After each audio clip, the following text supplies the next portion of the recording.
بسم اللہ الرحمن الرحیم نحمدہ ونصلی علی رسولہ الکریم اما بعد۔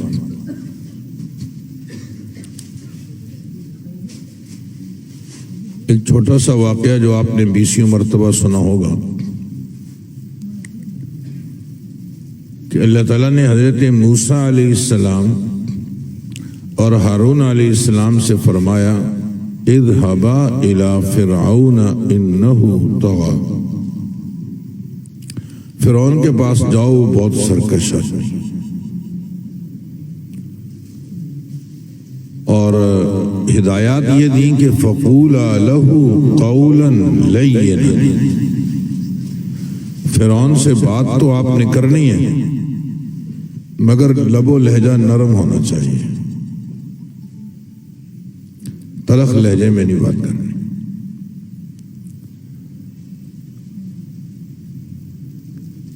حسن یوسف دم عیسیٰ ید بیضا داری، آنچ خوباں ہما دارن تو تنہا داری۔ جو خوبیاں تمام انبیاء علیہ السلام میں ہیں وہ ہمارے نبی پاک صلی اللہ علیہ وسلم میں بھی ہیں۔ لہذا یہ بات نہیں کہ موسیٰ علیہ السلام اور ہارون کو صرف لب و لہجہ نرم رکھنے کی تاکید کی گئی ہے، یہ آپ صلی اللہ علیہ وسلم کے اخلاق عالیہ بھی یہی تھے۔ اور العلماء ورثۃ الانبیاء، علماء انبیاء کے وارث ہیں۔ دعوتی میدان میں اترنے کے بعد، عملی میدان میں اترنے کے بعد سب سے زیادہ مؤثر چیز اور کرامت ہم سب کے لیے یہ ہے کہ لب و لہجہ نرم ہو۔ آپ اپنے دشمن کو بھی اپنے قریب کر لو گے، اور اگر لب و لہجہ آپ کا تلخ ہوا اپنے بھی دور ہو جائیں گے۔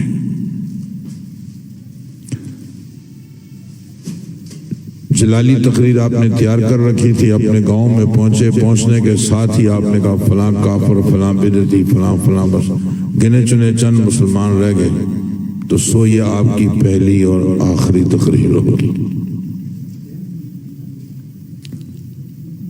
رسول اللہ صلی اللہ علیہ وسلم کی دعوت کا اسلوب، یا اہل الکتاب تعالوا الى کلمۃ سواء بیننا وبینکم الا نعبد الا اللہ۔ گویا اپنی دعوت کا آغاز، دعوت میں وہ باتیں پہلے رکھنی ہے جس میں فریقین کا اتفاق ہو۔ اتفاقی چیزوں پر اتفاق ہو جائے گا تو انشاءاللہ بعد میں اختلافی چیزیں بھی اللہ حل فرما دیں گے۔ ہم نے اگر آغاز میں ہی اختلافی چیزیں چھیڑ دی تو اتفاقی چیزوں پر بھی کوئی اتفاق نہیں ہوگا، نتیجہ پھر وہی ہے کہ وقت سے پہلے آپ کو واپس کراچی لوٹنا پڑے گا۔ سو میری پہلی گزارش اپنے آپ سے بھی اور تمام سامعین سے، اور خصوصاً اپنے وہ فضلاء کرام جو آج کی اس نشست کے اصل مہمان ہیں، اصل دولہا ہیں، اور ہم سب حقیقت میں انہی کی حوصلہ افزائی اور انہی کی زیارت کے لیے حاضر ہوئے ہیں۔ میں ان کی خدمت میں عرض کر رہا ہوں کہ اس میدان میں اب تک تو دائیں طرف دیکھو تو والد ہے، تو بھائی ہے، تو مامی ہے، تو چاچی ہے، تو مستعد ہے، تو ساتھی ہے، سب رشتہ داروں میں آپ کا وقت گزرا ہے۔ مدرسے کی زندگی سمجھو جیسے گھر کی زندگی ہے، آدمی اپنے مدرسے میں بادشاہ ہے۔ نکلنے کے بعد آپ کو اندازہ ہوگا، ہمیں تو آج تک یہی نہیں پتہ چلا ٹماٹر کس طرح کلو ہے اور پیاز کس طرح کلو ہے۔ ہمیں بکرے کے گوشت کا پتہ تو نہیں کہ کس طرح کلو ہے، لیکن اللہ روزانہ کھلاتا رہا ہے۔ اور اب جب باہر نکلیں گے تو اندازہ ہوگا کہ میرے ایک ساتھی نے کہا، وہ ایک دفعہ آپ نے کہا تھا کہ بکرے کا گوشت کس طرح کلو ہے پتہ نہیں مگر اللہ کھلاتا ہے، باہر نکلو تو پتہ چلے گا۔ اس نے کہا 1 سال ہو گیا ہے خریدا نہیں خرید سکتا ہوں، مشکل ہے، دال اور سبزی پہ گزارا کر رہا ہوں۔ تو مدرسے کا ماحول، مدرسے کی زندگی بڑی غفلت والی، بے فکری والی ہے۔ میدان میں نکلنے سے اندازہ ہوتا ہے کہ ہم کہاں کھڑے تھے۔ مسجد میں امامت مل جائے گی پہلے ہی مرحلے میں، یا تو کوئی نمازی ٹوک رہا ہوگا یا کوئی کمیٹی والا برم کر یا برنگیختہ کر رہا ہوگا. مسائل ہی مسائل. آپ کی جیب اگر نرم ہے تو بس سب کچھ حل ہے، سب کچھ حل ہے. اور اگر آپ کا لب و لہجہ ٹھیک نہیں ہے، آپ جتنا مرضی یا علمی کمالات رکھتے ہو کچھ نہیں ہوگا، کچھ نہیں. تصویروں والے بعد میں آئیں گے، اچھی اچھی تصویریں میری نہیں کھینچو تو بہتر ہے. تو میں آپ کی بہت بہت توجہ چاہتا ہوں کہ آپ نے اپنا لب و لہجہ نرم رکھنا ہے. مدرسوں کے اندر بھی جو طلبہ قدر تلخ لب و لہجہ والے ہیں وہ گنے چنے ایام میں اساتذہ کے دلوں سے اتر جاتے ہیں، ساتھیوں کے دلوں سے بھی اتر جاتے ہیں، اس کو کوئی چھیڑتا ہی نہیں ہے. جو تو میری یہ گزارش ہے کہ ہمارے کشمیر کا ماحول بہت عجیب ہے، وہاں ہمیں اپنا لب و لہجہ نرم رکھ کے انشاءاللہ بہت کچھ کر سکتے ہیں. ہمیں مایوسی نہیں ہے،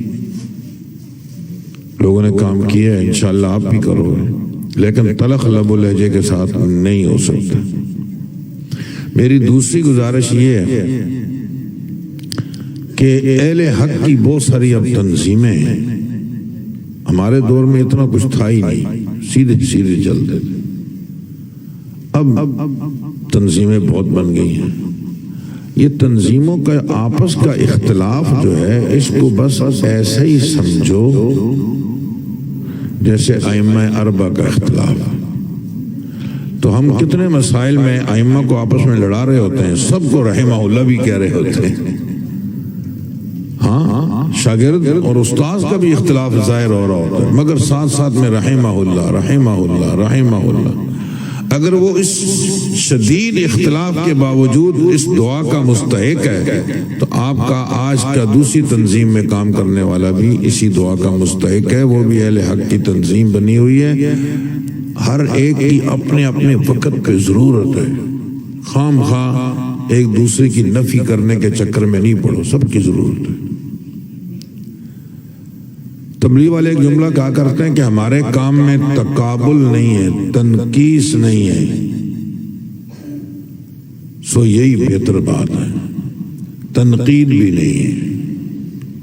اپنا کام کیے جاؤ، باقی دیگر کاموں کی نفی مت کرو، سب صحیح. اور وقت وقت پہ ہر ایک کی اہمیت ہمارے سامنے آ بھی رہی ہوتی ہے، واضح بھی ہو رہی ہوتی ہے. میں بس اس بات کو مزید نہیں کھولنا چاہتا، میں یہیں اس کو چھوڑ رہا ہوں.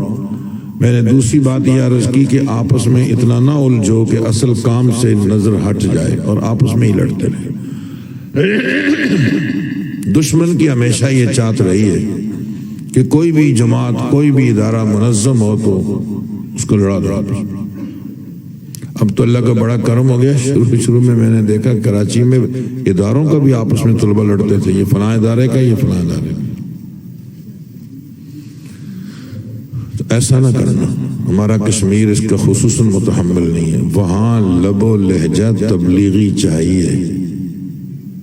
میں کہتا ہوں آپ نے گھل مل کے گپ شپ لگا کے ان کا میٹرک میں پڑھتا ہوا ایک لڑکا اٹھا لیا اور ادھر لا کر اولا میں داخل کر دیا، آپ یہ معمولی فتح سمجھتے؟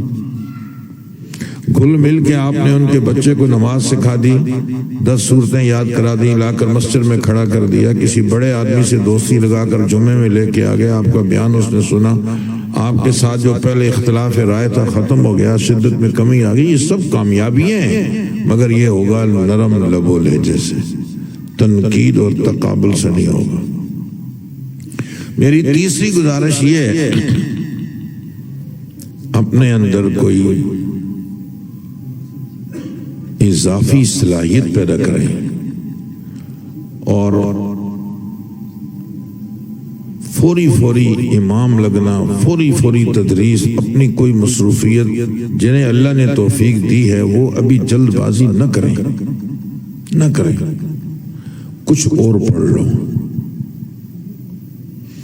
اور وہ چیزیں پڑھیں جس کی مارکیٹ میں ڈیمانڈ زیادہ ہے، جس کی وجہ سے لوگ، ہمارے ایک ساتھی تھے، عام تھے، دنیا دار آدمی تھا، وہ اپنے بیٹے کو نصیحت کر رہا تھا تو میں بھی سن رہا تھا. نصیحت بھی اس نے اس طرح کی کہ میں ان کو یہ بات کہتا ہوں تو مجھے ہی سنا رہا کہ اتنا پڑھو اتنا پڑھو اتنا پڑھو اتنا پڑھو کہ نوکریاں تمہارے پیچھے پھریں، تم نوکریوں کے پیچھے نہ پھرو. ایک ساتھی درخواست لے کے آتا ہے کہ مجھے تدریس چاہیے. مثال کے طور پر میرے پاس پہلے 10 درخواستیں پڑی ہوئی ہیں، ان میں بھی یہی لکھا ہوا کہ مجھے تدریس چاہیے. اب ہمیں امتیازی وصف دیکھنا ہے کہ 10 کو چھوڑ کر میں اس کو کیوں لوں گا. اس نے لکھا ہوا ہے میں عربی بول چال اور ناب تحریر تقریر سب زبردست جانتا ہوں اور ان 10 میں یہ صفت نہیں ہے. اس میں یہ امتیازی وصف موجود ہے، لہذا یہ اس کا اہل ہے کہ اس کو آگے بڑھایا جائے. آج ہر ادارے میں انگریزی جاننے والا بھی چاہیے، دینی اداروں میں انگریزی جاننے والا بھی چاہیے. آج ہر ادارے میں عربی جاننے والا چاہیے. اب جو وفاق کا رجحان آگے بڑھ رہا ہے اس میں عربیت کی بہت زیادہ اہمیت ہے. سو آپ اپنے اندر کوئی امتیازی وصف پیدا کرو. اگر کوئی امتیازی وصف آپ کے ساتھ کوئی ایک کر لیں، آپ شاندار قرآن پڑھنا سیکھ لو، بات بہت ہے، یہ بھی کچھ کم نہیں ہے. مارکیٹ میں آپ کی مانگ ہے، اس وصف میں آپ کا ثانی کوئی نہیں. آپ شاندار عربی سیکھ لو. میں کہتا ہوں اتنی مانگ ہے کہ آپ پوچھو مت، آپ کے پاس امتیازی وصف. آپ کمپیوٹر سیکھ لو. اس دور کی عصر حاضر کے تقاضوں میں یہ چیز موجود ہے، اس سے آپ بے نیاز نہیں ہو سکتے. یہ جتنے بڑے بڑے علماء فضلاء آپ کو ملیں گے، ان کے بچے سب میٹرک شیٹرک کیے ہوئے ہوتے ہیں، انٹر بی اے بھی کیے ہوئے ہوتے ہیں، بعض ان کمپیوٹروں کے بھی ماہر ہوتے ہیں. میں کہتا ہوں یار ہمارا بچہ اگر بی اے LLB کرنے کا شوق رکھتے ہیں، ہم کہتے ہیں کرو. یہ قوم کے بچے بھی ہمارے ہیں، ان کو کیوں نہیں کرنے دیتے؟ یہ بھی کریں. عصر حاضر کا جو تقاضا کہلاتا ہے اس میں کوئی دوسری رائے نہیں ہے کہ ہے وہ. صرف ہم یہ کہتے ہیں کہ اپنی چھتری کے نیچے رہ کر یہ سارے کام کرو. وہ کر رہے ہیں، لوگ کر رہے ہیں. الحمدللہ تحدیث میں نعمت کے طور پر کہہ رہا ہوں 22 سال سے میرے مدرسے میں کمپیوٹر کی کلاسیں لگ رہی ہیں. 8000 سے زائد طلبہ ہمارے مدرسے میں کمپیوٹر سیکھ کے جا چکے ہیں. مجھے لگتا ہے آپ میں سے بھی کسی نے سیکھا ہوگا، کسی نے سیکھا ہو ہمارے مدرسے میں کمپیوٹر ہاتھ کھڑا کر. دیکھ لو 5-6 تو مل گئے نا. تو مجھے تو دیکھ پکنے کے لیے 3 چاہیے، تو 8-10 ہیں یہ. میں آج سے 1 ہفتہ پہلے ناظم آباد میں ایک مدرسے میں گیا، وہاں بھی میں نے ان سے کہا کہ عصر حاضر کا یہ تقاضا ہے، سیکھو اس کو، کوئی برا نہیں ہے. تو میں نے کہا الحمدللہ ہم سکھا رہے ہیں. میرے پورے ادارے میں کہیں بورڈ نہیں لگا ہوا کہ ادھر کمپیوٹر سکھایا جاتا ہے، کہیں بھی اس کا ذکر نہیں ہے. بلکہ کبھی کوئی اہم مہمان آ جائے تو میں اس کو دکھاتا ہوں تو حیران رہتا ہے، یار آپ کو لکھ کر لگانا چاہیے. ہم تو بات بڑے وہ ہوتے ہیں متہم کہ ہمارے پاس کچھ بھی نہیں. میں یہ عرض کر رہا ہوں کہ کئی دفعہ ملک میں دائیں بائیں جانا رہتا ہے تو طلبہ ملتے ہیں، وہ اچھی نوکریوں پر فائز ہیں، کہتے ہیں صرف وہ کمپیوٹر کام آیا، کام تو مجھے آگے دین کا ہی کرنا ہے، لیکن بس وہ فخر دکھانی تھی کہ میں نے کورس کیا ہوا. تو کر لو نا. اس وقت کے تقاضوں میں انگریزی بھی ہے، اگر آپ کو آتی ہے تو بری بات نہیں. ہمارے مدرسوں میں ضرورت ہے بھائی، ہمیں میٹرک تک کا نصاب پڑھانا ہے اس وقت میں. وفاق کی طرف سے بھی ہے کہ آپ کرو نا، یہ کام برا نہیں ہے. انگریز بننا برا ہے، انگریزی سیکھنا یہ برا نہیں ہے. ہمیں گناہگار سے نفرت نہیں ہے، گناہ سے نفرت ہونی چاہیے. ہمیں مشرک اور کافر سے بھی نفرت نہیں ہے، اس کے کفر سے نفرت ہے، اس کی شرک سے نفرت. تو ہم انگریزی ثقافت کو نہ بیچ میں لے کے آئے، لغت کی حد تک تو کوئی حرج نہیں. ایسے ہی جو حضرات تدریس کے میدان میں آنا چاہتے ہیں، جہاں ان کو عربی اچھی آنی چاہیے، انہیں صرف اور نحو بھی اچھی طرح آنی چاہیے. یہ تمام چیزیں 1-1 سال کی مار ہیں. یہ جو تخصص فی الفقہ ہمارے پاس غالب آ گیا نا. ہمارے مدرسے میں ایک دفعہ ایک ساتھی درخواست لے کے آیا میرے پاس کہ فلاں مدرسے میں مجھے داخلہ چاہیے تخصص میں، آپ میری سفارش کر دیں. وہ آپ کے کہنے پر فوراً دے دیں گے. میں نے کہا آپ دورہ حدیث میں کتنے نمبر ہیں؟ مقبول میں ہوں۔ میں نے کہا یار یہ تخصص اتنا لوارس ہو گیا ہے کہ مقبول والا اب مفتی بنے گا۔ میں نے کہا میں تو حرام سمجھتا ہوں، اڑ جاؤ بس اسی میں خیر ہے۔ مجھے بہت دکھ ہوا کہ مقبول طالب علم اسے، میں نے کہا تم جا کر جمعیت کا کورس کرو، نورانی قاعدہ پڑھانا سیکھو، یہ بھی ایک امتیازی وصف ہے، یہ معمولی نہیں ہے۔ میرے مدرسے میں دورہ حدیث کے اندر ہم پورا سال ہفتے میں ایک دن جمعیت تعلیم قرآن ٹرسٹ والوں کا استاد بلا کر دورہ حدیث کے طلبہ کو نورانی قاعدہ بورڈ پہ پڑھانا سکھاتے ہیں، ہفتے میں ایک دن لازمی ہے وہ پڑھانا۔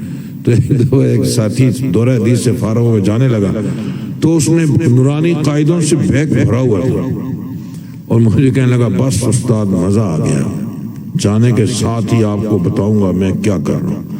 15-20 دن میں اس نے ویڈیو بھیجی، ایک بلیک بورڈ لگایا ہوا، 20-30-40 بچے سامنے بیٹھے ہوئے، لگا ہوا پڑھا رہا ہے، کہتا بس مجھے یہی چاہیے تھا، ادھر ہمارے گاؤں میں اسی کی ضرورت ہے۔ ایک چیز اس کے ہاتھ تو لگ گئی نا، یہ نہیں کہ وہ کہتے ہیں ٹھیک ہے مجھ سے کوئی نہیں پوچھتا یہاں دورہ، ہمارے پاس ہر دوسرا آدمی دورہ حدیث پاس ہے، یہ چیز لوگوں کو نہیں آتی۔ جب وہ دیکھتے ہیں کہ بلیک بورڈ پہ میں پڑھا رہا ہوں، کہتے ہیں زبردست، اس سے اچھا حافظ قاری کوئی بھی نہیں۔ تو میری یہ درخواست ہے کہ اپنے اندر کوئی امتیازی وصف پیدا کیجئے، خواہ وہ تقریر ہو اس کی بھی ضرورت ہے، خواہ وہ تحریر ہو آپ کالم لکھیے اس کی بھی ضرورت ہے، صرف نو کی بے امتیاز، بے شک دنیا کہیں سے کہیں چلی جائے، ان بنیادی چیزوں کی ضرورت جو ہے زمانے سے آج تک ہے۔ اچھا میرے پر چند دن پہلے ایک مدرس آیا، کہنے لگا میں نے 2 سال تجوید کا کورس کیا، مجھے پہلے اس نے کہا مجھے تدریس کرنی ہے، حفظ میں جگہ چاہیے۔ میں کہا بہت قاری آتے ہیں یہاں، مولانا عبدالعزیز صاحب سے جب میں کہتا ہوں کہ سب بیکار لوگ ادھر بھیجتے ہو، میں کہا میں وہاں نہیں بھیج سکتا ہوں، مجھے کہنے لگا وہاں جانا نہیں ہو سکتا۔ یہ بتاؤ تمہارے اندر امتیازی وصف کیا ہے؟ اس نے کہا 2 سال کا تجوید کا کورس کیا ہوا میں نے، اور اس کے بعد 20-25 سال کا میرا تجربہ ہے، اور مجھے منزل پوری ازبر ہے، اور کوئی ایک آدھی بات اس نے اور بھی بتائی، 4 اور صاف بتائی۔ میں نے کہا یہ سچ ہے؟ میں نے کہا بالکل سچ ہے۔ میں نے کہا آدھا بھی سچ ہو تو مجھے منظور ہے۔ میں نے اسی وقت فون کیا، اب بھائی لین لگ گئی، ایک بولے مجھے ادھر بھیجو، دوسرا بولے ادھر بھیجو۔ میں نے کہا وہ 40,000 مانگ رہا ہے، آپ 35 دے دو۔ انہوں نے کہا میں 35 دوں گا اگر ان میں کوئی صفت بھی ہو، سب صحیح ہے۔ ہاں اس نے کہا میں لہجے بنانا بھی جانتا ہوں۔ وہ لگ گیا ایک دم آنن فانن، اثر میں آیا، مغرب سے پہلے کلاس میں سمجھو منظوری ہو گئی۔ یہ ہے بندے میں کوئی امتیازی وصف ہو۔ میں کہتا ہوں کوئی یہ کہے کہ میں پورے قرآن مجید کی ترکیبیں آپ کو کر کے ازبر میں بتاتا ہوں، سارے سیغے مجھے آتے ہیں، صرف 9 مجھ پہ ختم ہے، میں کوئی لڑکا میرے حوالے کرو، 6 مہینے میں ایسا کر دوں گا کہ آپ کی طبیعت خوش ہو جائے گی۔ میرے پاس سب سے زیادہ شاید استاد ہوں گے 150 کے قریب، 135-36 معلمین معلمات ہیں، کوئی گنجائش نہیں ہے، اس کو میں سر آنکھوں میں رکھوں گا، خواہ مجھے بھیک مانگنی پڑے، مجھے ایسا استاد چاہیے۔ کوئی کہے مجھے انگریزی آتی ہے، زبردست، میں آپ کے لڑکوں کو ٹرین کر دوں گا، 6 مہینے سال کے بعد انگریزی کے جرائد بھی پڑھ رہے ہوں گے، انگریزی لکھ بھی رہے ہوں گے، دورہ حدیث کے لڑکے میں دیتا ہوں، اس کو پڑھائے۔ مجھے نہیں ضرورت مزید استاد کی، مگر ایسا بندہ مجھے چاہیے، میں نئی کلاس کھول کے اس کو دے دوں گا۔ مجھے عربی کا استاد چاہیے ایسا جو بولے میں عربی لکھنا بھی جانتا ہوں، پڑھنا بھی جانتا ہوں، بولنا بھی جانتا ہوں، اور میں اردو سے عربی، عربی سے اردو کرنا میرے لیے کوئی مسئلہ نہیں ہے۔ میں ایک اتنے عرصے میں آپ کے طلبہ کو اتنی ٹریننگ دے دوں گا کہ وہ عربی میں پیپر لکھیں گے اور عربی جرائد پڑھیں گے۔ آپ بولیے، میں کہتا ہوں سر آنکھوں پہ آئیے، بس میری یہ درخواست ہے، من نہ کردم شما باتیں۔ مجھے بہت دکھ ہے، شیخ الاسلام مولانا مفتی تقی عثمانی صاحب زیدہ مجدو کا ایک جملہ میں عرض کر رہا ہوں، حضرت نے ایک محفل میں فرمایا یار مجھے دکھ ہے اس بات کا، شیخ صاحب نے فرمایا مجھے دکھ ہے اس بات کا کہ ہم اپنے طلبہ کو نہ عربی دے سکے نہ انگریزی دے سکے، عربی اسلامیہ ہی رہ گیا، باقی کچھ نہیں ہے۔ دیکھو اپنی نشستوں میں تنقید کرو کہ ہمارے اندر جو کمزوریاں ہیں وہ کب اور کیسے دور ہوں گی۔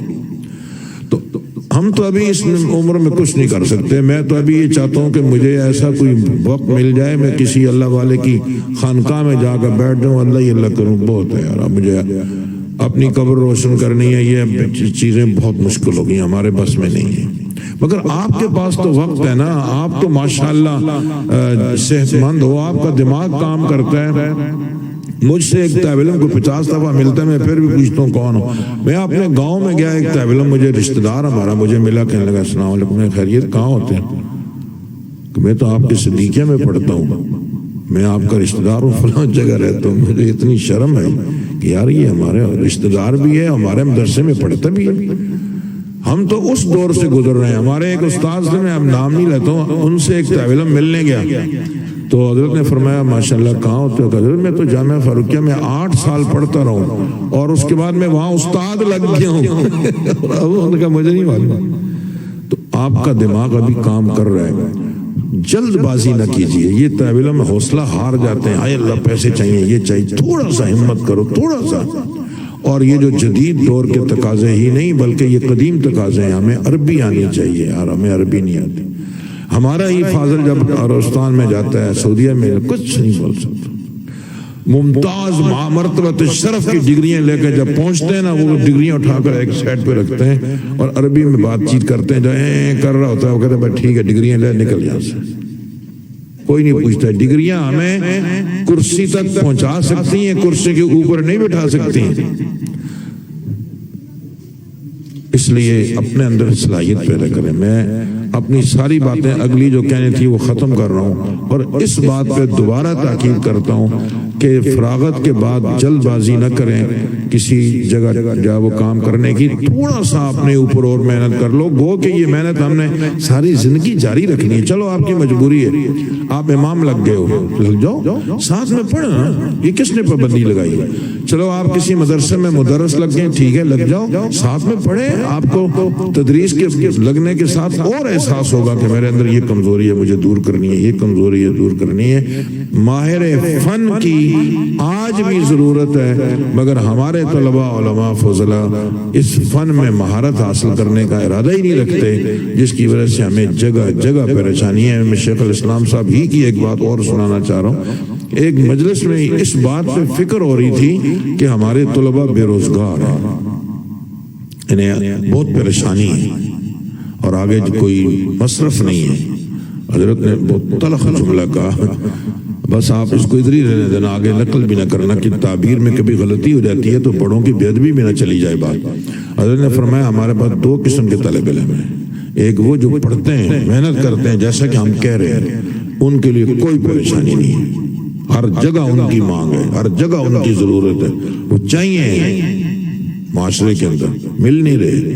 اور دوسرے وہ جو ہم کہتے ہیں پڑھو، وہ ٹس سے بس نہیں. ہم کہتے ہیں آگے بڑھو، وہ پیچھے پیچھے جا رہے ہیں. جید مقبول راسم، یہ پریشان ہوتے ہیں تو ہو جائیں، ہمیں ان کی پرواہ بھی نہیں ہے جنہوں نے پڑھائی. میں کہہ رہا ہوں یہ مقبول والا بھی اگر تھوڑا سا اس چیز کو سیکھے جو اسی کے درجے کی ہے. مقبول والا ٹھیک ہے، یہ مدرس نہیں بن سکتا. یار قرآن مجید تھوڑا سا دیکھ لو، آپ حافظ بھی ہو، کتنے حافظ مقبول میں ہی پاس ہیں. تو آپ حفظ کیا ہوا، آپ قرآن مجید پڑھانے کی مشق کر لو، اس کا طریقہ کار سیکھو. آپ جیسا مدرس کوئی نہیں ہوگا، آپ میدان میں آؤ. جی آپ زبان سیکھ لو نا، صرف زبان سیکھ لو.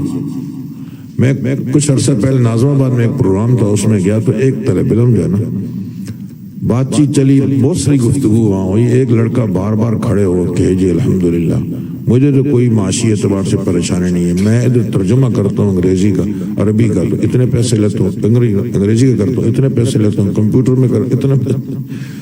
میں نے کہا یار اس کا ایڈریس تو پتہ کرو، یہ کون ہے جو ماشاءاللہ، یعنی 1 گھنٹے کے اندر 35,000 30,000. میرے لیے کوئی مسئلہ نہیں، میں زبانیں سیکھی میں. تو میں نے جب یہ کہا نا کہ کون ہے اس کا تعارف تو کرواؤ، اس نے کہا میں مکہ مسجد میں پڑھتا تھا. میرا کہا یہ میرے استاد ہے. میں تو اس کو کب بکھاؤں گا، میں نے کہا یہ وہی لڑکا، نام بتایا اس نے کہ فلاں. میں تو کبھی امتحان میں اچھے نمبروں میں پاس ہوا ہی نہیں. کہنے لگا بس میں نے دورہ حدیث ایسی پاس کیا، پھر میں نے 2 سال لگایا ان چیزوں پہ. باب اللہ کا کرم ہے، میں تو لین لگی ہے، لوگ مجھ سے ترجمے کرواتے ہیں، خط لکھواتے ہیں، کوئی عربی میں کوئی انگلش میں ان اصطلاحات میں لکھ کر دیتا ہوں، وہ تعبیرات جو کوئی جانتا ہی نہیں. وہ لڑکا ہمارے ہی مدرسے کا جو بالکل جس کو ہم زیرو سمجھتے تھے، وہ آج ہیرو بنا ہوا. سو میری پھر درخواست ہے، آپ اپنی تعلیم کو اگر چاہتے ہو کہ یہ 8 سال بچ جائیں تو کچھ اس پر اچھا رنگ چڑھا دو تاکہ آپ کا مستقبل بہتر ہو جائے۔ میں دل کی گہرائیوں سے مبارکباد دیتا ہوں ان تمام فضلاء کرام کو جو اس سال دورہ حدیث سے فارغ ہو رہے ہیں۔ الحمدللہ 50 افراد صرف کراچی نے اہل کشمیر کو دیے ہیں، پھر لاہور نے بھی تو دیے ہوں گے، پھر اسلام آباد والوں نے بھی تو دیے ہوں گے، خیبر پختونخوا والوں نے بھی تو دیے ہوں گے۔ کشمیر کی سرزمین پہ کس قدر علماء کی تعداد الحمدللہ بڑھتی جا رہی ہے۔ سو آپس کا رابطہ، ہر ایک اپنے اندر قوت برداشت پیدا کرو تاکہ کوئی آدمی اگر ہمارے تنظیم میں نہیں دوسری میں وہی مسلمان ہے اس کو بھی قبول کرو۔ ہمارے ساتھ مدرسے میں نہیں پڑھتا تھا کسی دوسرے میں پڑھتا تھا وہ بھی مسلمان ہے اس کو بھی اپنے ساتھ ملاؤ۔ کشمیر کے سطح پر اگر ہم یوں یکجا ہو جائیں بہت بڑی ہماری طاقت ہے، مگر افسوس کہ بکھری ہوئی ہے، بس گلدستہ اوپر سے تو جڑا ہوا ہے اندر سے تتر بتر ہے۔ اس کو جوڑنے کی ضرورت ہے اندر سے بھی اور باہر سے بھی۔ ایک انگلی ایک ہی انگلی ہے، ایک مکہ ہے۔ آپ مکے کی طاقت سمجھتے ہیں، انگلی کی کوئی طاقت نہیں ہے۔ اپنی صفوں میں اتحاد، قوت برداشت اور علمی اعتبار سے امتیازی صفات پیدا کرنے کی سخت ضرورت ہے۔ اللہ تعالیٰ مجھے اور آپ کو ان گزارشات پہ عمل کی توفیق عطا فرمائے۔ وہ والدین، بہن بھائی، رشتہ دار جن کے بچے آج دورہ حدیث میں بہت خوش نصیب ہیں، میں نے ایسے بہت لوگ دیکھے روتے ہوئے، بھائی کیا ہوا آپ کیوں رو رہے ہو؟ کہ میرا بیٹا دورہ میں پہنچ گیا۔ میں اس قابل کہاں تھا کہ میرا بیٹا دورہ حدیث میں حدیث پڑھے گا، اس کے سامنے بخاری کھلی ہوتی ہے، مولوی صاحب دیکھ کر مجھے رونا آتا ہے، میں تنہائی میں بھی رو جاتا ہوں۔ یہ ان والدین سے پوچھو جنہوں نے 8-10 سال آپ پر بلکہ اس سے زیادہ محنت کی برداشت کتنا انہوں نے کتنا برداشت کیا۔ آج وہ دورہ حدیث میں آپ کو دیکھ کر ان کی آنکھیں ٹھنڈی ہو رہی ہیں۔ خدا را ان کی اس قربانی پر پانی نہ پھیرنا، انہیں آنکھیں نہ دکھانا، ان کے ساتھ نرم لب و لہجہ، محبت، ان کی خدمت، ان کی دعائیں لینے کی کوشش کرنا ہے۔ وہ والدین بھی آپ کا قیمتی سرمایہ ہے۔ میں ان ساتھیوں کو مبارکباد دیتا ہوں، ان کا شکر گزار ہوں جنہوں نے اس تقریب کا انعقاد کر کے ہمیں ایک دوسرے کی ملاقات اور زیارت کا موقع دیا، اور میں انہی گزارشات پہ اکتفا کر رہا ہوں۔ السلام علیکم ورحمۃ اللہ۔